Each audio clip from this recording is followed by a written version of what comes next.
అందరూ కూడా సుందరయ్య గారి స్ఫూర్తితో మరో కొత్త సమాజ నిర్మాణం కోసం అంకితం అవుతామని చెప్పిన ప్రతిజ్ఞ తీసుకునేటువంటి రోజు. ఈ రోజు ధన రాజకీయాలు, అనైతిక రాజకీయాలు పెచ్చరిల్లిపోతున్నటువంటి స్థితిలో, నడుస్తున్నటువంటి రాజకీయ వ్యవస్థను చూసి యువతరం నిరాశకు నిస్పృహలో గురవుతున్నటువంటి స్థితిలో, ఈ వ్యవస్థ కుళ్ళి కంపు కొడుతున్నది. ఈ వ్యవస్థకు మరో ప్రత్యామ్నాయం కావాలి అనే ఒక ప్రత్యామ్నాయ ఆలోచనలు కూడా ముందుకు వస్తున్నటువంటి తరుణంలో సుందరయ్య లాంటి మహానుభావులు రాజకీయాల్లో ఒక నూతన రాజకీయ సంస్కృతికి ప్రతీకగా ఈరోజు యువతరానికి ఆదర్శంగా ఉంటారు. అత్యంత ధనిక వర్గంలో, భూస్వామ వర్గంలో పుట్టి కుల వ్యవస్థకు వ్యతిరేకంగా కుల రహిత సమాజం కావాలనేటువంటి ఆకాంక్షతో తన పేరును కూడా అందుకోసం మార్చుకొని, తనకు పిల్లలుంటే ఆస్తిపాస్తుల మీద మమకారం పెరుగుతుంది, వారసత్వం ఉండాల్సిన అవసరం లేదు, ఆశయాలకు వారసులు తప్ప ఆస్తికి వారసులు అవసరం లేదు చెప్పి వారసులు లేకుండానే తన యావదాస్తిని పార్టీ కోసం, ప్రజల కోసం, ప్రజాశక్తి లాంటి పత్రికల యొక్క స్థాపన కోసం దాన్ని అమ్మి, ఆయన ఆస్తినే కాదు, ఆయన వాటాగా వచ్చిందాన్నే కాదు, వారి అన్న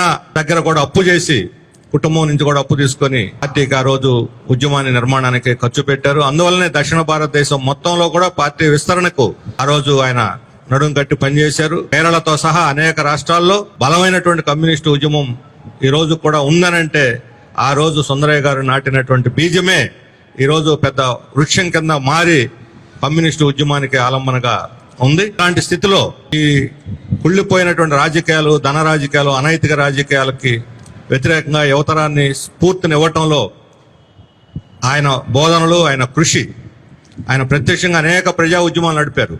భూమి కోసం, వేతనాల పెంపుదల కోసం, ట్రేడ్ యూనియన్లు నిర్మించడంలో, అన్నిటికన్నా మించి తెలంగాణ సాయుధ రైతాంగ పోరాటానికి ప్రత్యక్షంగా సారథ్యం వహించి కొన్ని వేల మందిని వీర సైనికులను తీర్చిదిద్ది నిజాం నవాబు రాజ్యాన్ని కోల్చడంలో, తెలుగు వారందరూ ఒక్కటే, విశాలందరూ కావాలనే నినాదాన్ని భాషా ప్రయుక్త రాష్ట్రాలని ముందుకు తీసుకొచ్చి ప్రభుత్వం యొక్క మెడలు వంచి ఆనాటి నెహ్రూ ప్రభుత్వాన్ని అంగీకరింపజేయడంలో ఆయన ప్రముఖమైనటువంటి పాత్ర, దానికి ఒక సైద్ధాంతిక పునాదిని ఏర్పాటు చేశారు. అలాగే మన రాష్ట్రంలో ఉన్నటువంటి నీటి వనరుల గురించి కూడా అధ్యయనం చేసి ప్రతి నీటి చుక్క పంట పొలాలకు చేరితే వ్యవసాయ రంగం ఎలా అభివృద్ధి అవుతుంది, రాష్ట్రం ఎలా సస్యశ్యామలం అవుతుందని ఆయన ఒక ప్రణాళికను కూడా రచించాడు. ఇప్పటికీ అది ఇంజనీర్లకి ఒక మార్గదర్శకంగా ఉన్నది.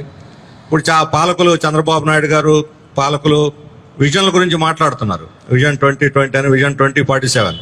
ఈ విజన్లన్నీ కార్పొరేట్ విజన్లు, పెట్టుబడిదారీ వ్యవస్థని విస్తరింపజేయాల, పెట్టుబడిని విస్తరణకి దోహదపడేటువంటి ప్రణాళికలు ఇవన్నీ విజన్లు. కానీ ప్రజా విజన్ ఎలా ఉంటుందో 1946లోనే ఆంధ్రప్రదేశ్ అభివృద్ధి గురించి విశాలాంధ్రలో ప్రజారాజ్యం పేరుతో ఆయన ఒక ప్రణాళిక రచించి భూమిని ఎలా వినియోగించుకోవాలి, దున్నేవాడికే భూమి, నీళ్లను ఎలా ఉపయోగించుకోవాలి, ప్రతి నీటి చుక్కను, ప్రకృతి వనరులను ఎలా ఉపయోగించుకోవాలి, ప్రభుత్వ రంగాన్ని ఎలా బలపరుచుకోవాలి, వ్యవసాయ కూలీల యొక్క జీవన ప్రమాణాలు ఎలా పెంచాలి, మహిళల గురించి, దళితుల గురించి, ఆదివాసుల గురించి, చివరికి పసిపిల్లల హక్కులతో సహా అన్ని వర్గాలు, అన్ని తరగతుల యొక్క సంక్షేమం కోసం ఒక బృహత్తరమైనటువంటి ప్రణాళికను రచించారు. అది ఇప్పటికే అమలుకు రాలేదు, పాలకులకి అది గిట్టదు, వాళ్ళకి అది అలాంటి ప్రణాళికలు అవసరం ఉండదు. అందుకని ఈ రోజు ఆంధ్రప్రదేశ్ అభివృద్ధి కావాలనంటే విశాలాంధ్రలో ప్రజారాజ్యం తరహాలో ఒక నూతన ప్రజా ప్రణాళిక ఉంటే తప్ప మన ఆంధ్రప్రదేశ్ వనరులన్నీ కూడా కార్పొరేట్ పాలు కాకుండా రాష్ట్ర అభివృద్ధికి, ప్రజల సంక్షేమానికి ఉపయోగించుకోవడం వీలవుతుంది.